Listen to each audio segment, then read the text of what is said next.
සංයුක්ත නිකායේ සඳහන් වන කොණ්ඩඤ්ඤ කියන සූත්‍ර දේශනාව.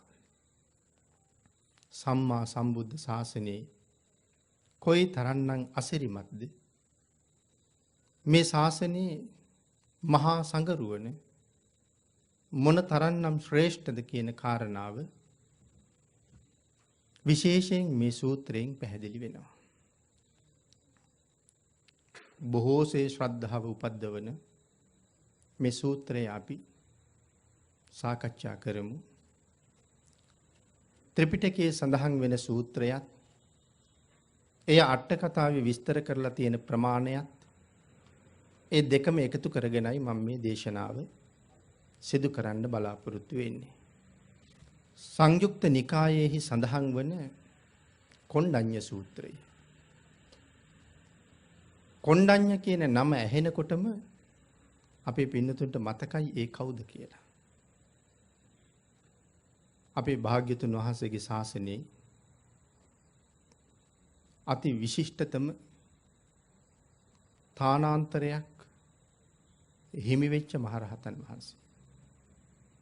ලෞතුරා සම්මා සම්බුද්ධ ශාසනයේ අති සුවිශේෂී වූ මහරහතන් වහන්සේ නම. උන්වහන්සේ නමින් කොණ්ඩඤ්ඤ. පස්සේ කාලේ හැඳින්වුවේ අඤ්ඤා කොණ්ඩඤ්ඤ කියලා. ඒ විදිහේ නමක් උන්වහන්සේට ලැබුණේ. අපේ භාග්‍යතුන් වහන්සේ උන්වහන්සේ පිළිබඳව සතුට ප්‍රකාශ කළා. මහා ප්‍රඥාවන්තයි. මහා කල්ප අසංඛ්‍ය 20යි ලක්ෂ එකක් ලෞතුරා බුදු වෙන්න අදිෂ්ඨාන කරගෙන ආපු මහ බෝසතාණන් වහන්සේ දීපංකර පාදමූලයේ නියත විවරණ ලබාගෙන මහා කල්ප අසංඛ්‍ය 4යි ලක්ෂ එකක් සම ත්‍රිංසත් පාරමිතා පූර්ණේ කරලා මේ විශ්වයේ සැබෑ ස්වභාවය අවබෝධ කරගත්තා. චතුරාර්ය සත්‍ය ධර්මය හොයාගත්තා. තමන් වහන්සේ හොයාගත්ත ඒ අති උත්තරීතර වූ ධර්මය ඉස්සරලාම කසලපුර පසළොස්වක පෝය දවසේ භාග්‍යතුන් වහන්සේගේ ශ්‍රී මුඛ ධාතුවෙන් මහනෙල් මල් සුවඳ හමමින් මේ ලෝක ධාතුවට දේශනා කරනකොට විශ්වයට මොන වාගේ විපර්යාසයක් වෙන්නේ ඇද්ද? එදා ධර්ම ශ්‍රවණය කළේ මිනිසුන් හැටියට 5 දෙනෙක්. ආන්ගේ 5 දෙනාගෙන් මෙන්න මේ කොණ්ඩඤ්ඤයන් වහන්සේ සම්බුද්ධ ශාසනයේ ප්‍රථම වතාවට භාග්‍යතුන් වහන්සේගේ ධර්මය අවබෝධ කරගෙන අති උතුම් මහරහත් බෝධිය අත්පත් කරගන්නට යෙදුණා. කොණ්ඩඤ්ඤයන් වහන්සේ ඒ අවබෝධ කරගත් නිසා භාග්‍යතුන් වහන්සේ අඤ්ඤා කොණ්ඩඤ්ඤ කියලා නම තිබ්බා. ගෞතම සම්මා සම්බුද්ධ ශාසනයේ චිර රාත්‍රඥ භික්ෂූන් වහන්සේලා අතර අගතනතුරයි උන්වහන්සේට ලැබුණේ. මේ වාගේ තනතුරක් ලබන්න පින්නතුනි මහා කල්ප ලක්ෂයක් පෙරම් පුරන්න ඕනේ කියලා සඳහන් කරනවා. එයි මේ චිර රාත්‍රඥයි කියලා කියන්නේ. මේ මහරහතන් වහන්සේ ජීවමානව වැඩ ඉන්න තාක්කල් තමන් වහන්සේගේ පාද නමලා නලල් තලයේ බිම තියලා වන්දනා කළා නම් ඒ ලෞතුරා බුදුරජාණන් වහන්සේට විතරමයි. මේ ශාසනය පහළ වුණා නම් අසංඛ්‍ය ගණන් මහරහතන් වහන්සේලා ඒ හැම රහතන් වහන්සේ නමක්ම භාග්‍යතුන් වහන්සේට වගේ කොණ්ඩඤ්ඤයන් වහන්සේට වන්දනා කළා. ආන්ගේ තරම් අති ශ්‍රේෂ්ඨ තැනක හිටපු නිසා උන්වහන්සේ අඤ්ඤා කොණ්ඩඤ්ඤ වුණා. පින්නතුනි බුදුරජාණන් වහන්සේ මුණ ගැහෙන්න එක දවසක් උන්වහන්සේ වැඩම කළා. ඒ බොහෝ කාලයකට පස්සේ විශේෂයෙන් සඳහන් කරනවා බොහෝ කාලයක් එකී වසර 12ක් 12 වසරක්ම බුදු පියාණන් වහන්සේ මුණ ගැහෙන්නේ නැතුව කොණ්ඩඤ්ඤන් වහන්සේ කොහෙ වැඩියද කියලා. ඒ කාරණාව විස්තර කරන අට කතාවේ. අපේ බුදුරජාණන් වහන්සේ යම් වෙලාවක පිණ්ඩපාතේ වඩින්න එහෙම නැත්නම් වෙන ගමනකට මාර්ගයට අවතීර්ණ වෙනවා නම් භාග්‍යතුන් වහන්සේ සමග වඩින අනික් මහා සංඝරත්නය වස් අනුපිළිවෙලින් තමයි භාග්‍යතුන් වහන්සේගේ පිටිපස්සෙන් හිටගන්නේ. එහෙමනම් බුදු පියාණන් වහන්සේ ළඟට ඊළඟට හිටගන්නේ අඤ්ඤා කොණ්ඩඤ්ඤන් වහන්සේ. ඊළඟට වප්ප බද්දිය මහරහතන් වහන්සේලා. පිළිවෙලින් රහතන් වහන්සේලා වස් පිළිවෙලින් භාග්‍යතුන් වහන්සේගේ පිටුපසින් වැඩම කරන ගමන ආරම්භ කරනවා. ඒ වුණාට ධර්ම දේශනාවක් කරන වෙලාවට උතුම් වූ බුද්ධාසනයේට දෙපසින් විශේෂ ආසන දෙකක් පනවනවා. ඒ ආසන දෙක පනවන්නේ අග්‍ර ශ්‍රාවකයන් වහන්සේලා දෙනමට. උන්වහන්සේලා දෙනමගේ ආසනයේ පිටිපස්සෙන් තමයි කොණ්ඩඤ්ඤන් වහන්සේගේ ආසනය පනවන්නේ. සඳහන් කරනවා සාරිපුත්ත මොග්ගල්ලායන් වහන්සේලා දෙනම මොන තරම් සීල ගුණයෙන් පොහොසත්ද. මහා කල්ප අසංකේයකුත් ලක්ෂයක් පාරමිතා පුරලා ඉන්නේ මේ අග්‍ර ශ්‍රාවක බෝධිය වෙනුවෙන්. නමුත් කොණ්ඩඤ්ඤයන් වහන්සේ පිටිපස්සේ ඉන්නකොට ඉදිරි අසුනේ වාඩි වෙන්න මෙලිකමක් දක්වනවා කියලා. කොණ්ඩඤ්ඤයන් වහන්සේට මේ මහා නාගයන් වහන්සේලා දෙන්න සලකන්නේ මහා බ්‍රහ්මයෙකුට අනික් බ්‍රහ්මයින් කොහොම ගරු කරනවද? සරියුත් මොගලන් දෙනම වහන්සේ කොණ්ඩඤ්ඤයන් වහන්සේට ගරු කරන්නේ එහෙමයි කියලා. කොණ්ඩඤ්ඤයන් වහන්සේ පිටිපස්සේ ඉන්නකොට මේ මහා ශ්‍රාවකයන් දෙන්න ඉස්සරහ වැඩ ඉන්න බයයි කියලා කියනවා. මහරහතන් වහන්සේට බයක් නැහැ. මේක මේ ධර්මානුකූලව තේරුම් ගන්න ඕනේ කරුණ. හරියට අති භයානක විෂගෝර සර්පයෙක් ළඟ ඉන්න කොයිතරම් බයක් දක්වනවද? කොණ්ඩඤ්ඤයන් වහන්සේ පිටිපස්සේ ඉන්නකොට ඉස්සරහින් ඉන්න මේ දෙනම වහන්සේ ඉච්චර බයයි කියලා කියනවා. මහා ගිනි කඳක් ළඟ ඉන්න කොයිතරම් බීතියක් දක්වනවද? කොණ්ඩඤ්ඤයන් වහන්සේ ළඟ ඉන්න සරියුත් මුගලන් දෙනම වහන්සේ ඒ තරම් බීතියක් දක්වනවා කියලා සඳහන් කළේ. මේක තර්කයට කරුණක් කරගන්න එපා. බීතිය දක්වනවා කියන එක ඒක ධර්ම ගෞරවය. ඒ කාරණාව කොණ්ඩඤ්ඤයන් වහන්සේ දන්නවා. ඒ නිසා උන්වහන්සේ කල්පනා කරනවා මට වඩා මහා කල්ප අසංකේයයක් පාරමිතා පූර්ණේ කරලා ඉන්නේ අග්‍ර ශ්‍රාවක බෝධියට එන්නේ. මම මහා කල්ප ලක්ෂ 1යි මේ දෙනම වහන්සේ ලක්ෂ 1 හැරුණාම තවත් මහා කල්ප අසංකේයයක්. නමුත් මම පිටිපස්සේ ඉන්න නිසා ඉදිරියෙන් වාඩි වෙලා ඉන්නේ හුඟක් අපහසුයෙන්. ඒක එහෙම නොවෙන්න ඕනේ. සුදුස්සාට සුදුසු තැන හම්බ වෙන්න ඕනේ. උන්වහන්සේලා අපහසුතාවයට පත් නොකර මම භාග්‍යතුන් වහන්සේගෙන් සමුගන්න ඕනේ. එහෙම හිතලා බුදුරජාණන් වහන්සේ ළඟට ගිහිල්ලා භාග්‍යතුන් වහන්සේට දන ගහලා වැඳා. වන්දනා කරලා භාග්‍යතුන් වහන්සේගෙන් අවසර ඉල්ලුවා. ස්වාමීනි මට වෙනත් දුර ප්‍රදේශයකට වැඩම කරන්න අවසර දෙනසේක්වා. මෙහෙම අවසර ඉල්ලන එක හේතුවක් තමයි සරියුත් මුගලන් දෙනම වහන්සේ පත්වන අපහසුතාවය. පින්නතුනි තවත් හේතුවක් තියෙනවා. බුදුරජාණන් වහන්සේ දැක වැඳ පුදා ගන්න එළඹෙනව නම් යම්තාක් ප්‍රමාණයක් සදහැවතුන් ඒ ශ්‍රද්ධාවන්තයෝ සියලු දෙනාම භාග්‍යතුන් වහන්සේ වන්දනා කරලා ඉතුරු මල් ආදී දේවල් අරගෙන යන්නේ කොණ්ඩඤ්ඤයන් වහන්සේ ළඟට. ඊළඟට උන්වහන්සේ වැඳ ගන්න යනවා. භාග්‍යතුන් වහන්සේ නම් මහා කාරුණිකයි. මේ ශාසනයේ මහ රහතන් වහන්සේලාත් මහා කාරුණිකයි. හැබැයි මහා කාරුණිකයි කියලා කීවට භාග්‍යතුන් වහන්සේගේ කරුණාවට සමාන වෙන්න බෑ. අන්න ඒක මෙතන අපූර්වට පැහැදිලි කරනවා. මේ මහ රහතන් වහන්සේලා තමන් වහන්සේ මුණ ගැහෙන්න එන කවටවත් මූණ හංගන්නේ නැහැ. තමන් වහන්සේ ළඟට එනවට අකමැත්ත දක්වන්නේ නැහැ. වචන පිට කරනකොට මූණ අකුලා ගන්නෙ නැහැ. බොහෝම ප්‍රියමනාප විදිහට ළඟට එළඹෙන සියලුම දෙනාට ඊටාම වටින මිහිරි වූ දහම් කතාවකින් සංග්‍රහ කරනවා. එහෙම සංග්‍රහ කළත් කොණ්ඩඤ්ඤයන් වහන්සේ විවේකයට හරිය කැමතියි කියලා කියනවා. භාග්‍යතුන් වහන්සේ ගාවට නම් කෝටි ගණන් ආවත් ඒ අතර ඒ සමග පිළිසඳර කතාවේ දෙන්න දහම් දේශනා කරන්න ඒක භාග්‍යතුන් වහන්සේට කරදරයක් නෙමෙයි. ඒ භාග්‍යතුන් වහන්සේගේ මට්ටමේ.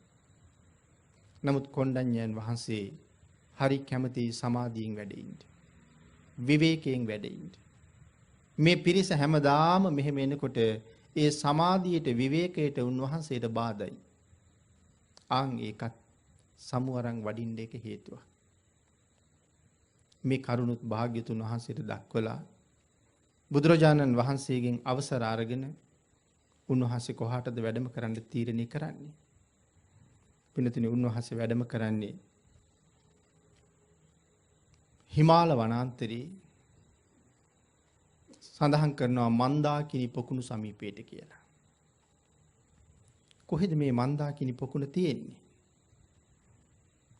පින්නතුනි ජම්බුද්දීපය.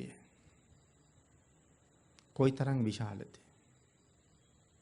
සෝවියට් රුසියාවේ ඉඳලා පෘතුගාලය දක්වා පැතිරෙන තනි මහද්වීපය. අද මේක ආසියා යුරෝපා මහද්වීපය කියලා හඳුන්වන්නේ. එදා ජම්බුද්දීපය කියලා කිව්වේ මෙන්න මේ ආසියා යුරෝපා මහද්වීපයටයි. ආන්ගේ මහද්වීපයේ තියෙනවා සාමාන්‍ය මිනිස්සුන්ගේ පියවිය හැට පේන්නේ නැති යොදුන් 500 බැගින් උස මහ කඳු 84000ක් පිහිටලා තියෙනවා කියලා සඳහන් කරනවා. ඒක සාමාන්‍ය පියවි මිනිස්සුන්ගේ ඇහැට පේන්නේ නෑ කියලාම සඳහන් කරනවා. ආන්ගේ පර්වත මස්තකයට තමයි මේ පර්වත වලට තමයි මේ වැඩම කරන්නේ. මේ සඳහන් කරලා මේ පර්වත සමීපයේ පිහිටලා තියෙනවා කියලා සුවිශේෂී වූ පොකුණු මොන වාගේ පොකුණුද පිහිටලා තියෙන්නේ? විශේෂයෙන් සඳහන් කරනවා අපි ඔය කතා කරන අනවතප්ත විල පිහිටලා තියෙන්නේ මෙන්න මේ කඳු අතර කියලා. චද්දන්ත විල පිහිටලා තියෙන්නේ මේ කඳු වල. මන්දාකිනි පොකුණ පිහිටලා තියෙන්නේත් එහි. සීහ පපාත විල, කරණ මුණ්ඩ විල ආදී මේ විල් පිහිටලා තියෙන්නේ මෙන්න මේ කඳු වල. යොදුන් 500ක් මේ කඳු උසයි. මනුස්ස වාසයේ ඉඳලා යොදුන් 200ක් පමණ ඉහළට ගියහම තමයි මේ පොකුණු පිහිටලා තියෙනවා කියලා කියන්නේ.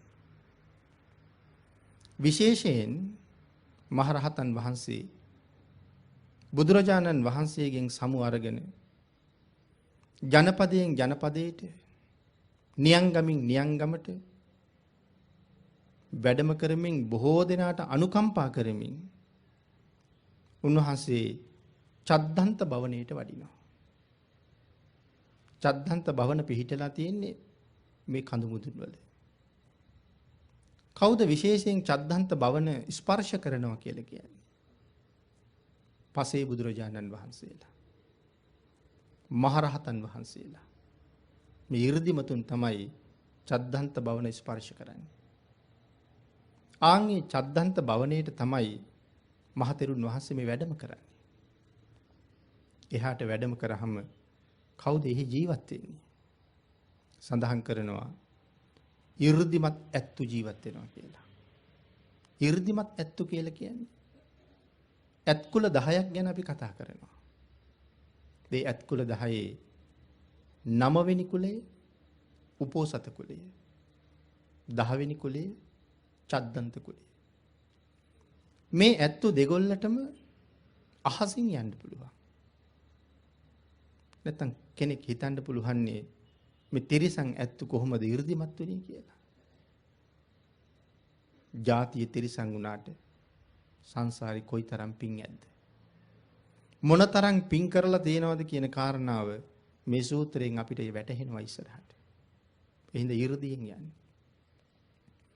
මේ වාගේ 이르දියෙන් යන ඇත්තු යම් කෙනෙකුට හිමි වෙනවා නම් කොයි වාගේ කෙනෙකුටද පින්නතුනි මේ වාගේ යානාවල් ලැබෙනවා කියලා ධර්මයේ සඳහන් කරන්නේ. චක්‍රවර්ති මහ රජවරුන්ට තමයි ලැබෙනවා කියලා කියන්නේ.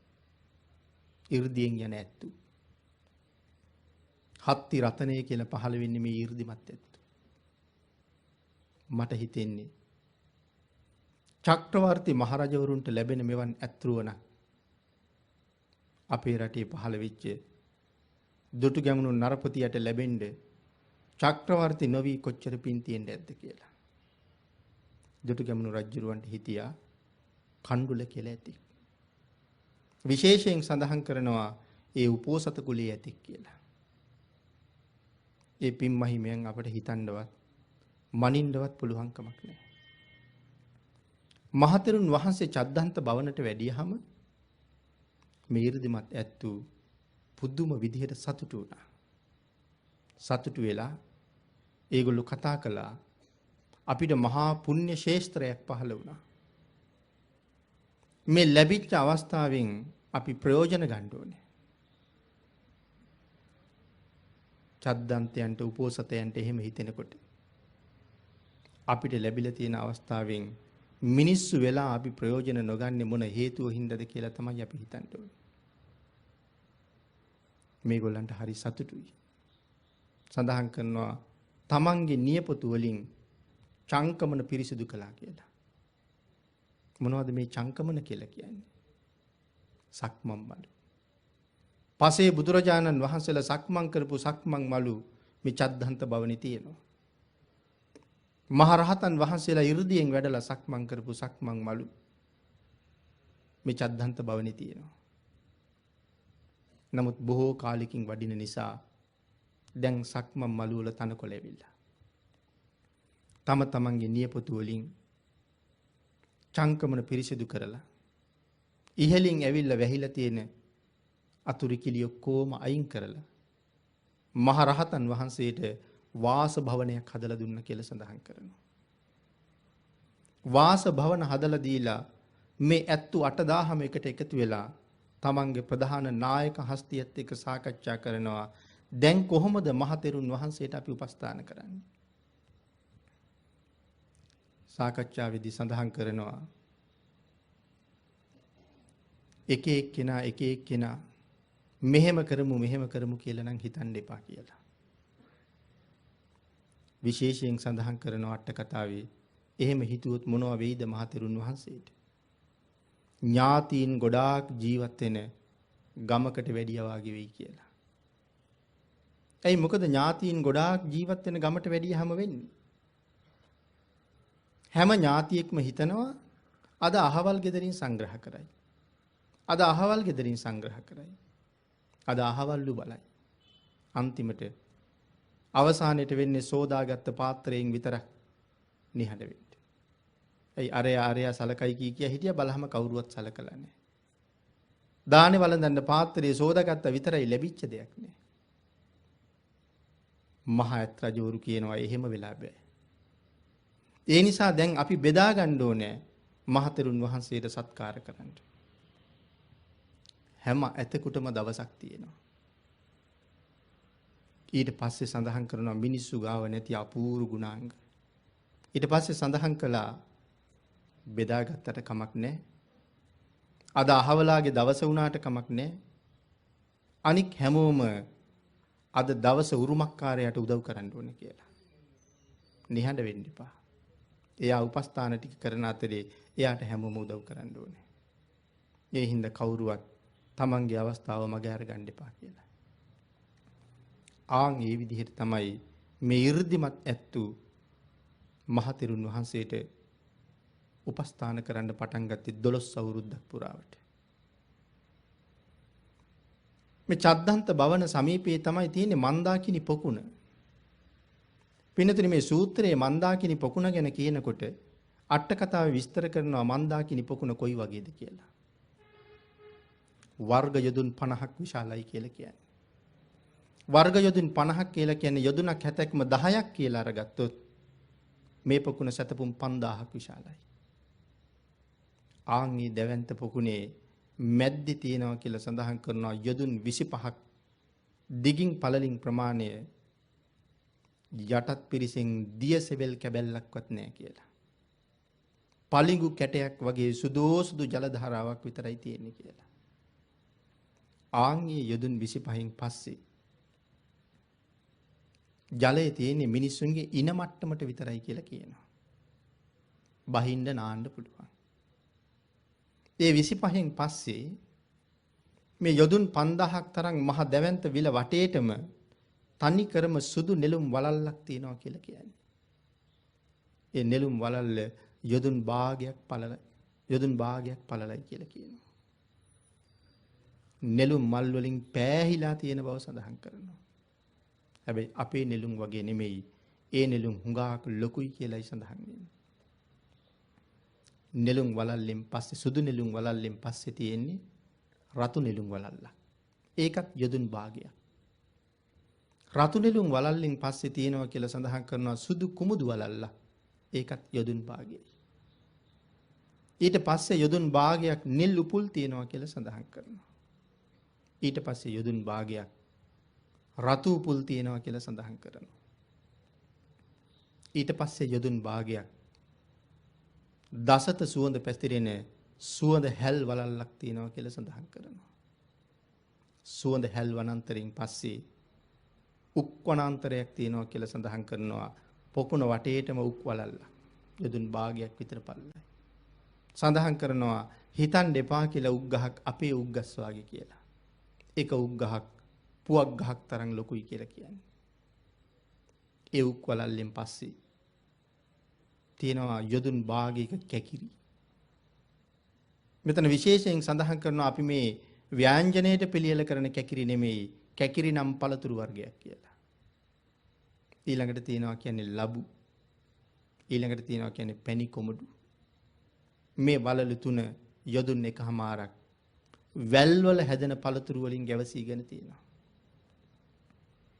ඊට පස්සේ සඳහන් කරනවා ගෙඩියක් මහා හැලියක් වගේ ලොකු වෙච්ච තනිකරම වරක වනාන්තරයක් තියෙනවා කියලා. ඒ වරක වනාන්තරයට පිටින් කෙසෙල් වනාන්තරයක් තියෙනවා. විශේෂයෙන් කෙසෙල් ගැන පැහැදිලි කරනවා. එයින් කෙසෙල් ගෙඩි දෙකක් අනුභව කරන්න ගියොත් නම් ඒ පුද්ගලයා වෙහෙසටපත් වෙනවා කියලා. කෙසෙල් ගෙඩියේ තරම් ලොකුයි. කෙසෙල් වනාන්තරයෙන් පස්සේ තියෙන්නේ අඹ, ජම්බු සහ දිවුල් වනාන්තර තුනක්. යොදුන් භාගේ පොකුණ වටේටම තියෙනම වලලු වගේ තියෙන්නේ. ඊට අමතරව මේ කඳු මුදුන සිසාරා මනුස්ස පරිභෝජනයට ගන්න තවත් නොයෙක් පළතුරු නම් කොච්චරද සඳහන් කරන්නේ අට කතාවේ. ඒ ගැන කතා කරන්න ඕනේ නෑ කියලා. අපි සාමාන්‍යයෙන් කියනවා වගේ කතා කරලා වැඩක් නෑ කියනවා වගේ. ඒ තරම්ම පළතුරු වලින් පිරීලා තියෙන්නේ. මල් පිපෙන කාලෙට විශේෂ කාලයක් නෑ හැමදාම මල්. නමුත් වැඩියෙන් මල් පිපෙන කාල තියෙන්නේ ඇති. ආන්ගේ මල් පිපෙන කාලෙට ඒ මල් වල රේණු හමන සුළඟින් ඔසවලා ගන්නවා කියලා සඳහන් කරනවා. ඒ ඔසවගත්ත මල් රේණු අරන් ගිහිල්ලා අර නෙළුම් වලල්ලේ නෙළුම් කොළ මත හලනවා කියලා සඳහන් කරනවා. අපි නෙළුම් කොළ දැකලා තියෙනවා. උපද්‍රවයක් නැති නෙළුම් කොළේ උඩට ගොට්ට වාගේ තියෙනවා. වතුර ටිකක් හැඳිලා තියෙන ඉඩ තියෙනවා. ආන්ගේ නෙළුම් කොළේ මුල තියෙන වලවල් වල මේ රේණු එකතු වෙනවා. රාත්‍රියට වැටෙන පින්නෙන් ඒ වලට පිණි එකතු වෙනවා. දවල්ට වැටෙන අවුවෙන් ඒ පිනිදිය පැහෙනවා කියලා සඳහන් කරන්නේ. එහෙම පැහෙනකොට අර මල් රේණුත් එක්ක පැහෙන්නේ ඒ රේණු වල පැණි තියෙනවා ගොඩක්. ආන්ගේ පිනිදිය අවුවෙන් පැහිලා මේ ලෝකේ තියෙන ප්‍රණීතම පැණි හැදෙනවා කියලා සඳහන් කරනවා. අට කතාවේ සඳහන් කරනවා ලෝකේ තියෙන ප්‍රණීතම පැණි මොනවද කියලා. ලෝකේ තියෙන රසවත්ම පැණි මී පැණි. ඒක ධර්මයේ සඳහන් කරන්නේ එහෙම.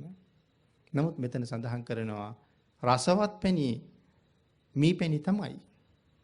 හැබැයි සාමාන්‍ය මී පැණි වලට වඩා කුද්දක මදු ඊටාම මිහිරි කියලා. මොනවද මේ කුද්දක මදු කියලා කියන්නේ? මී බඳිනකොට අපි දන්නවා සමහර මී හුඹස්වල බෙනවල අපි තියෙන පෙට්ටිවල මී බඳිනවා. තවත් මී වර්ගයක් තියෙනවා ඊට වඩා මැස්ස කුඩයි. නමුත් ඒගොල්ලෝ මී බඳින්නේ අතුවල. ඒ මී වලට අපි කියන්නේ දඬුවැල් බෑ කියලා. ඒවත් ඒ දඬුවැල් බෑ පැණි මී පැණි වලට වඩා මිහිරි කියලා අට කතාවේ සඳහන් කරනවා. ඒ පැණි වලට තමයි කුද්දක මදු කියලා කියන්නේ. දැන් අර නෙළුම් ගොටු වල මොනවද එතකොට හැදෙන්නේ? කුද්දක මදු. පින්නතුනි සඳහන් කරනවා මේ ඇත්තු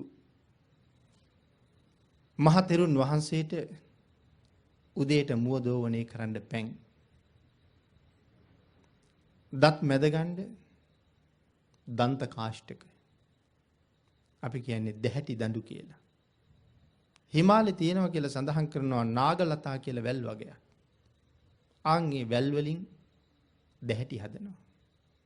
ඒ වැල් හපහම ඒ ඉස්ම වලින් මුඛය පිරිසිදු වෙලා සියලු මුඛ රෝග, විදුරු මස් රෝග සියල්ල දුරු වෙනවා කියලා සඳහන් කරනවා. මේ නාගලතා ආදී දන්ත කාෂ්ඨක සකස් කරලා පෑන් සකස් කරලා තියෙනවා මුව දෝවණේ කරන්න උදේ පාන්දරම. ඊට පස්සේ විවිධ රසවත් ප්‍රණීත පළතුරු අරගෙන ගිහිල්ලා පූජා කරනවා.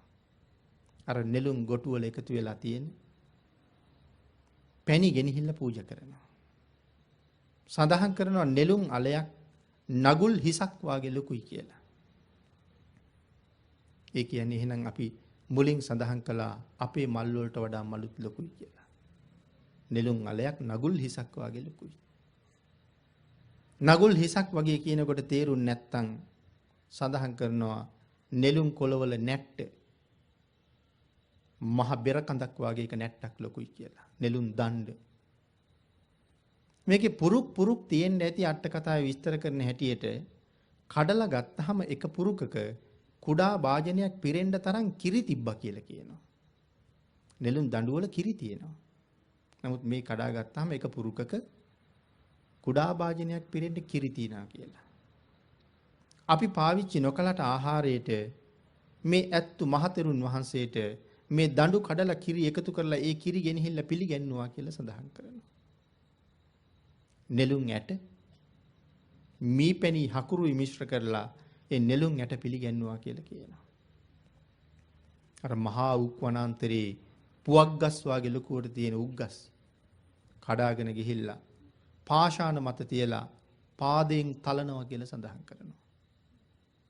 තලලා ඒ පැණි මිරිකලා පාෂාණ මත ගල් මත තියෙන පොඩි පොඩි වලවල් වලට එකතු කරනවා කියලා කියනවා. එහෙම එකතු කරලා තියහම අවුවට ගල් රත් වෙලා පැණි පැහිලා අර පොඩි පොඩි ගල් වලවල් වල පලිඟු කැට වගේ කිරි ගල් කැට වගේ හකුරු හැදෙනවා කියලා කියනවා. ආන්ගේ හකුරු ගෙනහිල්ලා මහතෙරුන් වහන්සේට පූජා කළා කියලා සඳහන් කරනවා. 12 අවුරුද්දක් මේ චද්දන්තය උන්වහන්සේට උපස්ථාන කරලා තියෙන හැටි.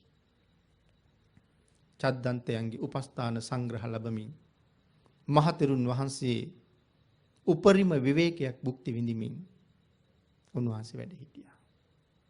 කාය විවේක, චිත්ත විවේක, උපදි විවේක. මොකද්ද මේ කාය විවේක කියලා කියන්නේ? අපිට එහෙම විවේකයක් නැහැ. අපි හැම තැනම දුවනවා නොඑක් වැඩ. අපිට එහෙම විවේකයක් ලැබෙන්නේ ජීවිතෙන් සමුගන්නම වෙයි. චිත්ත විවේක. චිත්ත විවේක කියලා කියන්නේ පංච නීවරණයන්ගෙන් කිසි කරදරයක් නැහැ. මේ හැම තැනම අපි දුවවන්නේ මේ නීවරණ. දැන් නීවරණයන්ගෙන් කරදර නැති නිසා හිතත් බොහොම නිදහස්. උපදි විවේක. උපාදානය කරගත්ත කිසි දෙයක් නැහැ. ඒ හින්දා පුදුම විවේකයක් තියෙනවා. කොණ්ඩඤ්ඤයන් වහන්සේ මේ විවේකයට හරි කැමතියි. ඒ විවේකය හොයාගෙනයි වැඩි. 12 අවුරුද්දක් ඒ උතුම් විවේක සුවය භුක්ති විඳිමින් චද්දන්තයන්ගේ අප උපස්ථාන ලැබමින් ඔවුන්ට අප්‍රමාණ කුසල් අත්පත් කරවමින් මහතෙරුන් වහන්සේ වැඩ හිටියා. පින්නතුනි සඳහන් කරනවා කේලාස කියලා කඳු මුදුනක් තියෙනවා කියලා. මේ ප්‍රදේශයේ කේලාස කියලා කඳු මුදුනක් තිබ්බා කියලා සඳහන් කරනවා. ඒ කඳු මුදුනේ එක දිව්‍ය පුත්‍රයෙක් වාසය කළා කියලා සඳහන් කරනවා නාගදන්ත කියලා. මහතෙරුන් වහන්සේ ඇතැම් දවසක නාගදන්ත දිව්‍ය පුත්‍රයාගේ දිව්‍ය කුටියේ ద్వාරයේ ළඟට පිණ්ඩපාතේ වැඩිය කියලා කියනවා. බොහෝම ශ්‍රද්ධාවන්තයි මේ දිව්‍ය පුත්‍රයා ඒ වෙලාවට නෙළුම් මල් වල හැදෙන මීපැණි ගිතෙල් සහ හකුරු යොදලා ජලය එකතු කරන්නේ නැතුව පිළියෙල කරගත්ත කිරිබත් මහතෙරුන් වහන්සේට පූජා කරනවා කියලා කියනවා. නෙළුම් මල් වල හැදෙන පැණි හකුරු සහ ගිතෙල් එකතු කරලා තමයි මේ ප්‍රණීත කිරිබත හදලා තියෙන්නේ. මහතෙරුන් වහන්සේ වැඩි දවසට පූජා කරගන්නවා. ඒ දෙවියට එහෙම කිරිබත් ලැබෙන්නේ මොකක් හින්දාද කියලා විශේෂයෙන් කාරණාව ප්‍රශ්නයක් අහලා විසඳනවා. පෙර කාශ්‍යප බුද්ධ කාලයේ මනුස්ස ලෝකේ ඉපදිලා ඉඳලා අවුරුදු 20000ක් සුවඳ ගිතෙල් වලින් හදලා සලාක බතක් දුන්නා කියලා. හකුරු මීපැණි වෙඬරු යොදලා සුවඳ ගිතෙල් එක්ක මේ සලාක බතක් කියලා කියන්නේ. අපේ විහාරස්ථාන වලට දාන අරගෙන එනකොට දායකයෝ ගේනකොට අපි කියන්නේ peeru දාන ගේනවා කියලා. මේ මාසේ පළවෙනිදාට දානි තිබ්බ කෙනාට ආයෙ සමහරලාට දානි ලැබෙන්නේ ඊළඟ මාසේ පළවෙනිදාට. සමහර තැන්වල මාස 2කට 3කට සැරයක්. සමහර විහාරස්ථානවල නම් අවුරුද්දකට විතර සැරයක්. දායක පිරිස් හුඟක් ඉන්නවා. ආන් එහෙම දෙන්න දාන්න තමයි සලාක බත කියලා කියන්නේ. ආන් එහෙම සලාක දානයක් දීලා තියෙනවා අවුරුදු 20000ක්. කාශ්‍යප භාග්‍යතුන් වහන්සේගේ කාලේ ආයුෂ දිගයි. භාග්‍යතුන් වහන්සේගේ ආයුෂත් අවුරුදු 20000ක්. අවුරුදු 20000ක් සංඝිකව මේ සලාක බත දුන්නා. ආන් ඒ පින නිසා තමයි මේ දිව්‍ය පුත්‍රයාට මේ විදිහට ප්‍රණීත ආහාර ලැබෙන්නේ. ඒව මහතෙරුන් වහන්සේට පූජා කරලා තව බොහෝ සේ කුසල් රැස් කරගත්තා. පින්නතුණි 12 වසක් එහිම වාසය කරලා මහතෙරුන් වහන්සේ එක දවසක් කල්පනා කළා දැන් මට පිරිනිවන් පාන්න කාලය ඇවිල්ලාද කියලා. ආයු සංස්කාර අත්හරින්න දැන් හොඳද කියලා. බලනකොට කාලේ හොඳයි. පිරිනිවන් පාන්න කාලය ඇවිල්ලා. ඊට පස්සේ අදිෂ්ඨාන කරලා බැලුවා මා විසින් කොහේ පිරිනිවන් පාන්නද කියලා. තමන් වහන්සේට වැටහුණේම 12 අවුරුද්දක් තිස්සේ මං වෙනුවෙන් අප්‍රමාණව වෙහෙසෙමින් මහන්සි වෙමින් මට උපස්ථාන කළ මේ චද්දන්තයන් ළඟ මේ චද්දන්ත භවනේම පිරිනිවන් පාන එක තමයි මට හොඳ. එහෙම තීරණය කරලා අපි බුදු පියාණන් වහන්සේ ළඟට වැඩියා ස්වාමීනි පිරිනිවන් පාන්න අවසරද කියලා අහන්න. පින්නතුනි ආන් ඒ කාරණාවේදී විශේෂ කරුණු කීපයක් එලි කරනවා. උන්වහන්සේ වැඩම කරලා භාග්‍යතුන් වහන්සේ ළඟට යන්න කලින් ස්වාමීනි මම කොණ්ඩඤ්ඤ වෙමි. ස්වාමීනි මම කොණ්ඩඤ්ඤ වෙමි. සුගතයන් වහන්සේ මම කොණ්ඩඤ්ඤ වෙමි. භාග්‍යතුන් වහන්සේ ළඟට වැඩලා භාග්‍යතුන් වහන්සේ ළඟ වාඩි වෙලා දන ගහගෙන භාග්‍යතුන් වහන්සේගේ සිරිපතුල මුවෙන් සිඹිනවා කියලා සඳහන් කරනවා. විශේෂයෙන් සූත්‍රයේ මේ කාරණාව අපූර්වට පැහැදිලි කරලා තියෙනවා. භාග්‍යතුන් වහන්සේගේ සිරිපා ධාතුව භගවතු පාදේසු සිරසා නිපතිත්වා භගවතු පාදානි මුකේනච පරිචුම්බති. ඒ කියන්නේ සිප ගන්නවා කියලා. පානීහිච පරිසම්බාහති. තමන්ගේ අත්ලෙන් මුළු සිරිපා ධාතුවම සම්බාහනය කරනවා. නාමංච සාවීති. නමත් කියනවා. කොණ්ඩඤ්ඤෝ හම් භගවා කොණ්ඩඤ්ඤෝ හං සුගතා සුගතාති. යන්නූනාහං ආයස්මන්තං අඤ්ඤා කොණ්ඩඤ්ඤං භගවතු සම්මුඛා සාරුපාහි ගාතාහි ආදි වශයෙන් සඳහන් කරනවා. මුවෙන් සිඹිනවා. අත්වලින් පිරිමැද මැද සම්බාහනය කරනවා. මම කවුද කියලාත් කියනවා. ස්වාමීනි මම කොණ්ඩඤ්ඤ. සුගතයන් වහන්සේ මම කොණ්ඩඤ්ඤ. සඳහන් කරනවා ස්වාමීනි මම අඤ්ඤා කොණ්ඩඤ්ඤ කියලා කීවේ නැහැ කියලා. ඇයි කියන්නේ නැත්තේ? ඒ තරම්ම නිහතමානී කෝටි ලක්ෂයක් සක්වලේ ලෞතර භාග්‍යතුන් වහන්සේට විතරක් වන්දනා කරන භාග්‍යතුන් වහන්සේ යම් තරමක් විශ්ව ධාතුවේ ප්‍රසිද්ධද කොණ්ඩඤ්ඤයන් වහන්සේත් ඒ තරම්ම ප්‍රසිද්ධයි. අනික් රහතන් වහන්සේලා එහෙම ප්‍රසිද්ධ නැතුව ඇති. ඇයි කොණ්ඩඤ්ඤයන් වහන්සේ විශේෂයෙන් ප්‍රසිද්ධ? ගෞතම සම්මා සම්බුද්ධ ශාසනයේ ඉස්සරලාම රහතන් වහන්සේ. කවුද මේ ශාසනයේ අසංඛ්‍ය ගණන් මහරහතන් වහන්සේලා අතර මුලින්ම රහත් උනේ කියලා ඇහුවොත් හැමෝම දන්නවා ඒ අඤ්ඤා කොණ්ඩඤ්ඤයන් වහන්සේ බව. ඒකයි කියේ භාග්‍යතුන් වහන්සේ තරමටම ප්‍රසිද්ධයි කියලා.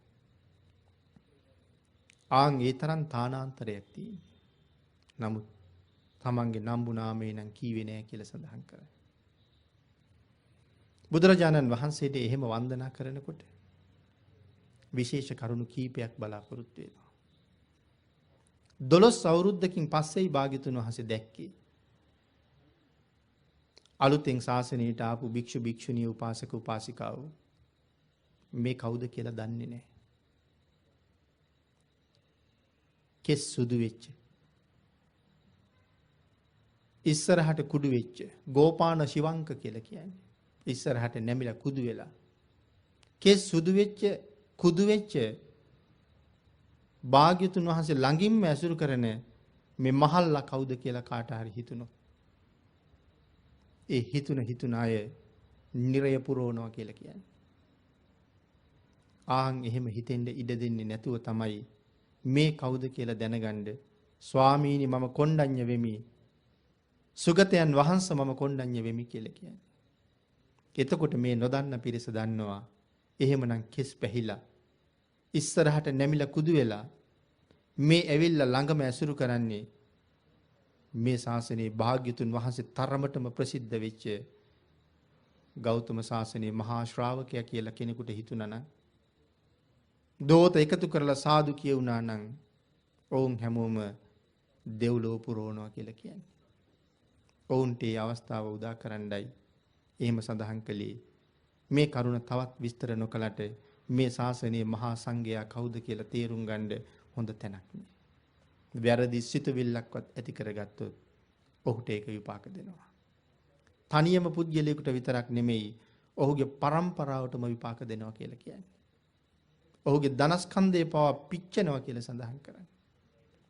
ඒකයි මම මුලින් වන්දනාව වෙලාවෙ සිහිපත් කළේ. බනින කෙනාට බනින්නේ නැහැ. ගහන කෙනාට ගහන්නේ නැහැ. රවණ කෙනාට රවන්නේ නැහැ. එකට එක කියන්න යන්නේ නැහැ. කාට තමන්ට කවුරු මොනවා කිව්වත් මේ මහා සංඝයා ඉවසනවා. ඒ තරම්ම ගුණයක් තියෙනවා. ඒ ගුණයට යමෙක්ද විරුද්ධ වෙන්නේ ඒ විරුද්ධ වෙන අයට යහපතක් නොව අයහපතක්ම සිදු වෙනවා. ඒක නිසා ඉවසනව නෙමෙයි. ඒක ඉබේම ස්වභාවයෙන්ම සිද්ධ වෙන දෙයක්. ඒකයි සඳහන් කරන්නේ ස්වාමීනි මම කොණ්ඩඤ්ඤ කියලා. හැබැයි පින්නතුනි මේ කාරණාව උන්වහන්සේ සඳහන් කරනකොට වංගීස මහරහතන් වහන්සේට හිතෙනවා කොණ්ඩඤ්ඤයන් වහන්සේගේ ගුණ කීවොත් හොඳයි කියලා. වංගීස මහරහතන් වහන්සේ නැගිට්ටා. නමුත් භාග්‍යතුන් වහන්සේ සමග මහා ශ්‍රාවකයෝ වැඩ ඉන්න වෙලාවේ එකපාරම කතා කරන්න බෑ. ඒ තරම් හික්මුණ බවක් තියෙනවා. ඒ සභාවේ මහා ගරු ගාම්භීර බවක් තිබුණා. සීලවන්තයෝමයි එකතු වෙලා ඉන්නේ. අහසට මහ පොළොවට දරන්න බැරි ಗುಣ කඳන්මයි රැස් වෙලා ඉන්නේ. ඒ හින්දා එකපාර කතා කළේ නෑ. වංගීසයන් වහන්සේ නැගිටලා සිවුරු ගැටවටුව ලෙහෙලා සිවුර ඒකාංශ කරලා භාග්‍යතුන් වහන්සේ පැත්තට නැමිලා හැරිලා වැඳලා අවසර ඉල්ලනවා. ස්වාමීනි භාග්‍යතුන් වහන්සේ මට වැටහුණා ස්වාමීනි වැටහෙනවා. ඒ කියන්නේ ස්වාමීනි මම යමක් කියන්නද කියලා. වැටහිච්ච දේ කියන්නද? වංගීස ඔබට වැටහේවා. ඒ කියන්නේ ඔබට වැටහිච්ච දේ එහෙමම කියන්න කියලා. වංගීසයන් වහන්සේ කියනවා බුද්ධානුබුද්ධෝ සෝතේරෝ කොණ්ඩඤ්ඤ තිබ්බ නික්කමෝ ලාභී සුඛ විහාරාණං විවේකාණං අබින්හසු බුද්ධානුබුද්ධෝ සෝතේරෝ. ඇයි මේ කියන්නේ? මේ ශාසනයේ බුදුන් අනුව ගිය මහා තෙරුන් වහන්සේ, බුදුන් අනුව ගිය මහා ප්‍රඥාවන්තයන් වහන්සේ.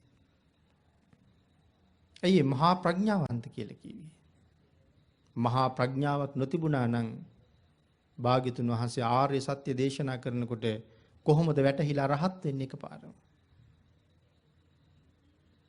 බුදුරජාණන් වහන්සේ හැර චතුරාර්ය සත්‍ය වැටහුණ තව කෙනෙක් ඒ කාලේ හිටියේ නෑනේ. එහෙනම් දෙවණියට ඒ ධහම අවබෝධ කරගත්තේ ඒ මහා ප්‍රඥාව තිබුණ නිසාමයි කියලා සඳහන් කරනවා. උන්වහන්සේ ගාථා කීපයක් සඳහන් කරලා කොණ්ඩඤ්ඤයන් වහන්සේගේ ගුණ කියනවා. කොණ්ඩඤ්ඤයන් වහන්සේගේ ගුණ සඳහන් කරාම බුදුරජාණන් වහන්සේ ඒ ගුණ ඒ විදිහටම දකිනවා. ඒ ගුණ භාග්‍යතුන් වහන්සේ දැක්කහම කොණ්ඩඤ්ඤයන් වහන්සේ බොහෝ කාලයකට පසුව භාග්‍යතුන් වහන්සේ ළඟට එළඹිලා වන්දනා කර කර හිටියා. මෙතන සඳහන් කරනවා පින්නතුනි මේ කොණ්ඩඤ්ඤයන් විවේකයට සමාධියට මොනතරම් කැමතිද? යම් ගුණ ධර්මයක් යම් ශ්‍රාවකයෙකු විසින් ලැබිය යුතුද? යමෙකු ශාස්ත්‍රුන් වහන්සේගේ ශාසනය කරන්නේ නම් ඒ මේ කොණ්ඩඤ්ඤයන් වහන්සේ අප්‍රමාදීව නික්මීමෙන් වගේම මහා ආනුභාවයෙන් යුක්තයි, ත්‍රිවිද්‍යා සහිතයි, ෂඩ් අභිඥා සහිතයි. කොණ්ඩඤ්ඤ නම් භාග්‍යතුන් වහන්සේගේ උරුමය අයිති කරගත් ශ්‍රේෂ්ඨ බුද්ධ පුත්‍රයන් වහන්සේ බුදු පියාණන් වහන්සේගේ පාද පද්ම වන්දනා කරන්නාහ කියලා වංගීසයන් වහන්සේ සඳහන් කරාම මිනිස්සුන්ගේ දෝත නිකම්ම එකතු වෙලා සාදු කියුණා. ඒ මිනිස්සු කොයිතරම් කුසල් රැස් කරගත්තද? පින්නතනේ භාග්‍යතුන් වහන්සේට වැඳලා අවසර ඉල්ලහම පිරිනිවන් පාන්න බුදුරජාණන් වහන්සේ අහනවා කොණ්ඩඤ්ඤ කොහෙද පිරිනිවන් පානවද? ස්වාමීනි 12 අවුරුද්දක් තිස්සේ මට උපස්ථාන කරපු 이르දිමත් වූ ඇත්තු 8000ක් ඉන්නවා. ආන්ගේ චද්දන්ත භවනටම ඔවුන්ට අනුග්‍රහ පිණිසත් එක පිරිනිවන් පාන්න මං වඩිනවා. ස්වාමීනි මං පිරිනිවන් පාන්නද කියලා තමයි ඉස්සරලා ඇහුවේ. ස්වාමීනි දැන් පිරිනිවන් පාන්නද? පාන්නද කියලා ප්‍රශ්නයක් අහපුවාම බුදුරජාණන් වහන්සේ එපා කොණ්ඩඤ්ඤ ලෝකයට හිතසුව පිණිස තව අවුරුදු කීපයක් වසර කීපයක් වැඩ ඉන්න කියලා කිව්වොත් වැඩ ඉන්න පුළුවන් හින්දාද මේ ඇහුවේ කියලා අපිට ප්‍රශ්නයක් හිතෙනවා. හැබැවින්ම භාග්‍යතුන් වහන්සේ එපා කීවනම් වැඩ ඉන්න පුළුවන්. සතර ඊර්දි පාඩම වඩලයි තියෙන්නේ. කොච්චර කාලයක් භාග්‍යතුන් වහන්සේ වැඩ ඉන්න කියයිද ඒ තාක්කල් වැඩ ඉන්න පුළුවන්. ඒකයි යහන්නේ ස්වාමීනි පිරිනිවන් පාන්නද කියලා. නමුත් භාග්‍යතුන් වහන්සේ පිරිනිවන් පාන්න අවසර දුන්නා. හැබැයි භාග්‍යතුන් වහන්සේට වැඳලා නැගිටිනකොට සුගන්ධ කුටිය ඇතුලේ රැස් වෙලා හිටපු උපාසක උපාසිකාවෝ භික්ෂූන් වහන්සේලා ඒ අයට නම් මුර ගැවුනා කියලා සඳහන් කරනවා.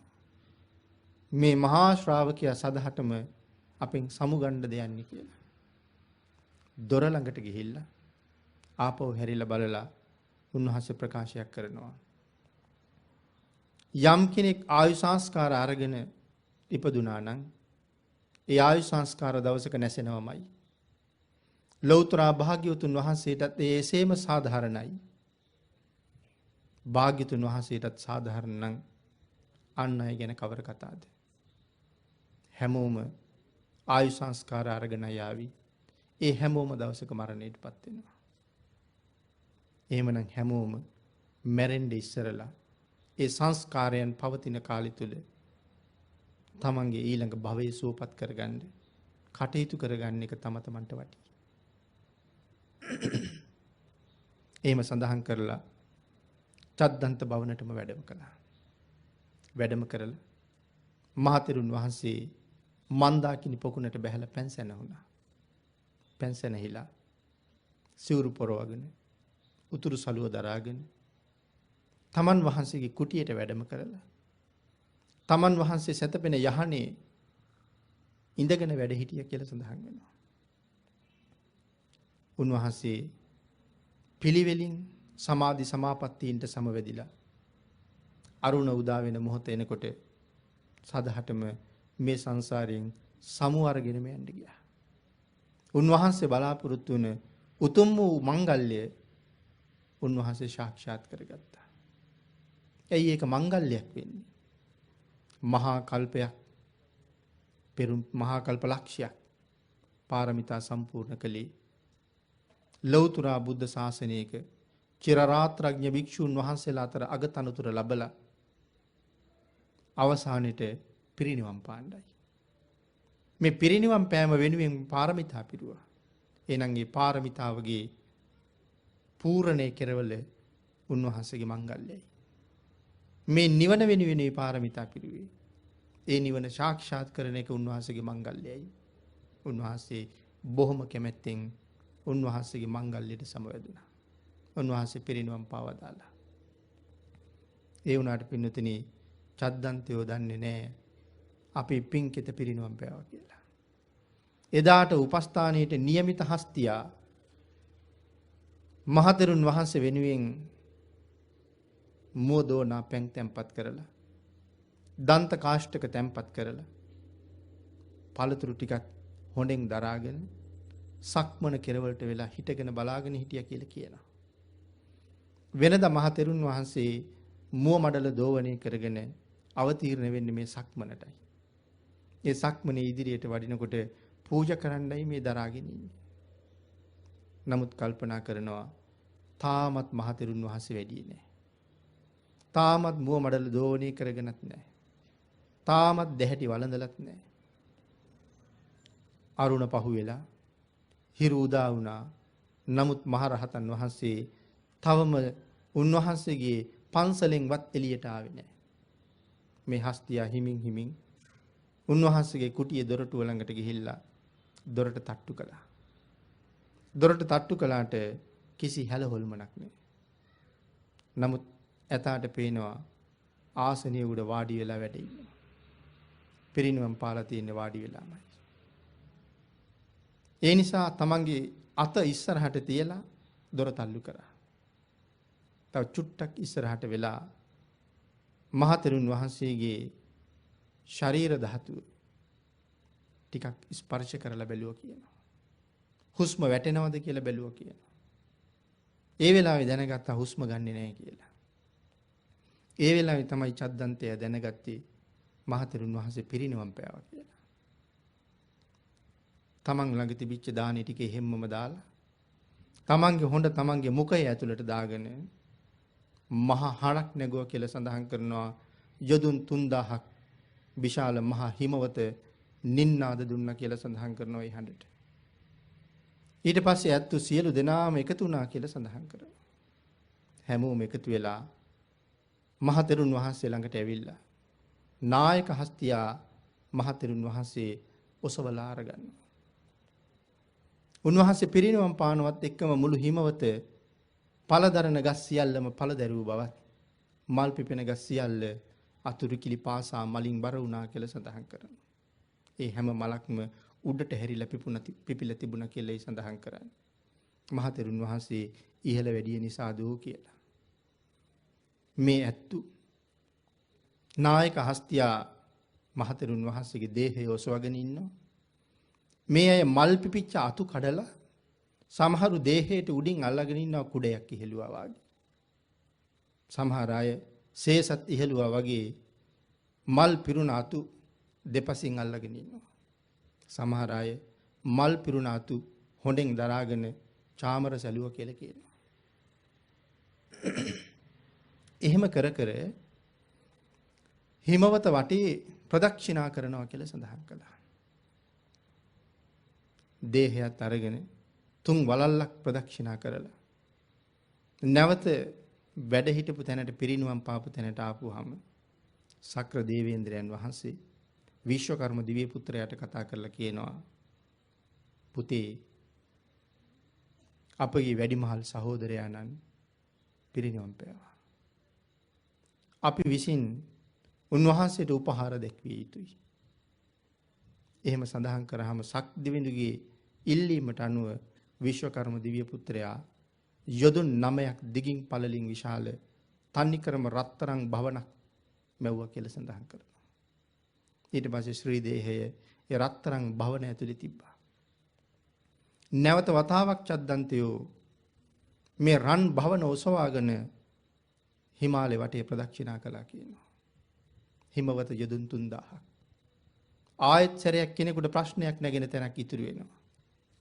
යොදුන් 3000ක් දුර ගමන් කරන්න රවුම් 3ක් වලලු 3ක් යන්න මොනතරම් වෙලා යන්නේ නැද්ද කියලා හිතෙන්න පුළුවන්. අමතක කරන්න එපා හැමතැනම සඳහන් කළා මේ 이르දිමත් හස්තීන් කියලා. 이르දියෙන් තමයි වඩින්නේ. නැවත වතාවක් ඔවුන් ප්‍රදක්ෂිනා කළාට පස්සේ දෙවිවරු විශේෂයෙන් වලාහක දෙවියෝ වැස්ස වලාහක සීත වලාහක අබ්බ වලාහක වාත වලාහක උන්හ වලාහක මේ වලාහක දෙවියෝ 5 ගොල්ලක් විශේෂයෙන් ශ්‍රී දේහයට උපහාර දැක්වුවා කියලා කියනවා. ඊට පස්සේ පිළිවෙලින් සදිව්‍ය ලෝකයේ අසඤ්ඤ තලයත් අරූප ලෝක 4ත් හැර ඉතුරු බ්‍රහ්ම ලෝක 15ම දෙවියන්ගෙන් පස්සේ මහතෙරුන් වහන්සේට උපහාර දැක්වුවා කියලා සඳහන් කරනවා. දෙවියන්ගේ බ්‍රහ්මයන්ගේ උපහාරයෙන් පස්සේ නැවත වතාවක් ශ්‍රී දේහයේ සහිත රන් සිවිගේ යොදුන් 9ක් දිගයි. යොදුනක් කියන්නේ 70ක්ම 10ක් කිව්වොත් 70ක්ම 90ක් දිගයි 70ක්ම 90ක් පළලයි තනි කරම ඝන රත්තරන්. ආයෙත් ඇත්තු ළඟටම ගෙනල්ලා දුන්නා. ඊට පස්සේ 10000ක් සක්වල සියලුම දෙවිවරු එක්කෙනා අඟල් 4ක් දිග සුවඳ සඳුන් කෑල්ලක් අරගෙන ශ්‍රී දේහයට උපහාර දක්වන්න ආවා කියලා. අඟල් 4ක් දිග සුවඳ සඳුන් කෑල්ලක් 10000ක් සක්වලේ හැම දෙවියෙක්ම අරන් ඇවිත් තිබ්බා. ආන්ගේ සඳුන් කෑලි වලින් දරසෑයක් හැදුවා කියලා සඳහන් කරනවා. මොන තරම් දෙවියෝ වඩින්නේ නැද්ද? අඟල් 4 කෑලි එකතු කරලා හදාපු සෑය යොදුන් 9ක් උසයි කියලා කියනවා. ඒ කියන්නේ සතපුම් 9ක් චිතකයේ උසයි. ආන් එක මුදුනේ රත්තරන් භවන තියලා අහසින් වැඩපු මහරහතන් වහන්සේලා 500ක් පිරිත් සජ්ජායනා කළා කියලා සඳහන් කරනවා. ඒ පිරිතෙන් පස්සේ දිවස් ලාභීන් අතර අගතනතුර ලබා ගත්තේ අපේ අනුරුද්ධ මහරහතන් වහන්සේ සුවිශේෂී ධර්ම දේශනාවක් සිද්ධ කළා කියලා සඳහන් වෙනවා. මේ දේශනාව අවසානයේ බොහෝ දෙවිවරු මාර්ගඵල ලැබුවා කියලා සඳහන් කරනවා. ශ්‍රී දේහය සහිත සඳුන් සෑය මේ වෙනකොට දැවෙමින් තියෙනවා. අරුණ උදා වෙන්න ඕන්න මෙන්න කියනකොට ශ්‍රී දේහය දැවිලා ඉවර වෙනවා. ඊට පස්සේ මහරහතන් වහන්සේලා සෑය නිමුවා. සෑය නිමහම සුමන පුප්ප වාගේ සමන් කැකුළු වගේ ධාතුන් වහන්සේලා ඉතුරු වෙලා තියෙනවා. මහරහතන් වහන්සේලා සමන් කැකුළු වගේ දීප්තිමත් ධාතුන් වහන්සේලා තමන් වහන්සේලාගේ පෙරහණයට පුරවගත්තා. ඒ ධාතුන් වහන්සේලාත් වැඩම කරවාගෙන අහසින්ම වේළුවනාරාමයට වඩිනකොට මේ කාලේ භාග්‍යතුන් වහන්සේ වැඩ ඉන්නේ වේළුවනාරාමයේ. භාග්‍යතුන් වහන්සේ පාත්‍රා ධාතුවත් අරගෙන එදා උදේ පිඬුසිඟා වඩින්න යන්තම් සුගන්ධ කුටියේ දොරටුවට වැඩියා විතරයි. ඒත් එක්කම රහතන් වහන්සේලා ධාතුන් වහන්සේලා සහිත පෙරහණය භාග්‍යතුන් වහන්සේගේ ශ්‍රී හස්ත ධාතුව මත තැන්පත් කළා කියලා සඳහන් කරනවා. ඒ ධාතුන් වහන්සේලා තමන් වහන්සේගේ ශ්‍රී හස්තයෙන් පිළිගත් අපේ භාග්‍යතුන් වහන්සේ දකුණු ශ්‍රී හස්ත ධාතුව මේ මහ පෘථුවියට දිගු කළා කියලා සඳහන් කරනවා. මෙතන අට කතාවත් එක්ක විස්තර කරනවා. ලෞතර බුදුරජාණන් වහන්සේ ශ්‍රී හස්ත ධාතුව දිගු කරනකොට මේ මහ පොළොව පියවි ස්වභාවයෙන් කොහොම ඉන්නද? සඳහන් කරනවා ලෞතර බුද්ධත්වයේ ලබන්න ඉස්සරලා. වජ්‍රාසනයේ මත වාඩි වෙලා ඉන්න මහ බෝසතාණන් වහන්සේට නොඑක් ආකාරයෙන් කරදර කෙරුවා මාරයා. නිකන් නෙමෙයි වැහි නමයක් වැස්සෙව්වා. බෝසතාණන් වහන්සේ විනාශ කරන්න. සඳහන් කරනවා අකාලේ විනාශ වෙන්න කරුමයක් නම් තිබුණේ නෑ ඉතුරු කරලා කියලා. ආයුධ වරුසාවක් වහිනකොට මේ ආයුධ වලින් මොනව වෙන්න බැරිද? වැහි බින්දු වාගේ වැක්කිරෙනවා. දස බිම්බරක් මාර සේනාව එක්කෙනෙක් එක ආයුධයක් එල්ල කළත් කෝටි කීයක් එල්ල කරනවාද? නමුත් මේ ආයුධය ඇවිල්ලා මහා සත්වයන්ට මොනවද කරන්නේ? කරන්න දෙයක් නෑ. ආයුධයකින් කැපෙන්න, ඇනෙන්න, තුවාල වෙන්න, හීරෙන්න කරුමයක් ඉතුරු නෑ. සඳහන් කළ ආයුධ වලට වෙන්න දෙයක් නැති හින්දා ඒ ආයුධ නිකම්ම මල් වුණා කියලා. මල් වෙවි වැක්කෙනෙන්න පටන් ගත්තා. වෙන කරන්න දෙයක් නෑ.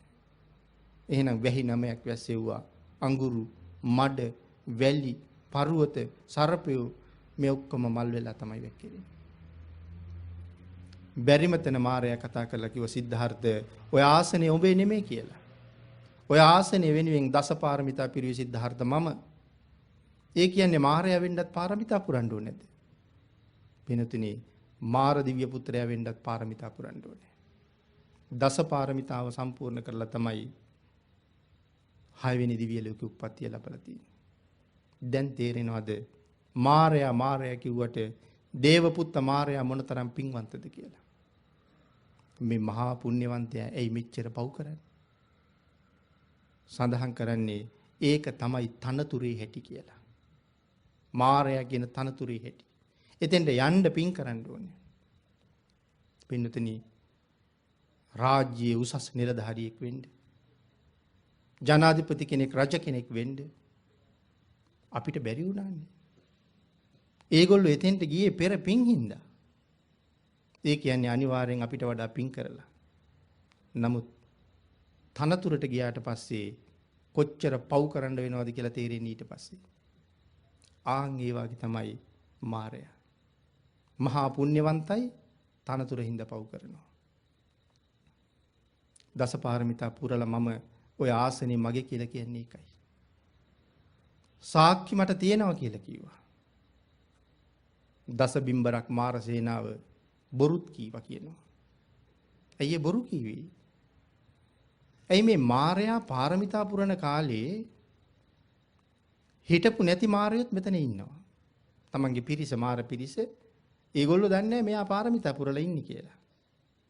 නමුත් මේ වෙලාවේ මාරයාගේ වචනේ ඇත්ත කරන්න ඕන හින්දා බොරු කියනවා අපි සාක්කි අපි දන්නවා කියලා. ඒකට බොරුත් කියලා තියෙනවා. කෙසේ වෙතත් සිද්ධාර්ථ උඹටත් සාක්ෂි තියෙනවද කියලා ඇහුවා.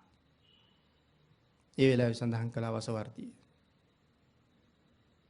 මේ මහ පොළොව වෙස්සන්තර මහරජුරෝ දාන 7ක් දෙන වෙලාවේ ඉවසන්න බැරුව කම්පා වුණා. උඹට මාර පිරිස සාක්ෂියට ඉන්නවා. මංගාව සාක්ෂියට කවුරුවත් නැහැ. මම අද සාක්ෂියට කැඳවන්නේ එදා වෙස්සන්තර රජුරෝ දන් දෙනකොට කම්පා වෙච්ච මහ පොළොවයි. මම පාරමිතා පිරුවද කියලා මේ මහ පොළොව සාක්ෂි කියයි කියලා චීවර ගර්භය ඇතුලින් දකුණු ශ්‍රී හස්ත ධාතුව එළියට අරගෙන මේ මහ පොළොවට දිගු කරාම පොළොව මහී කාන්තාව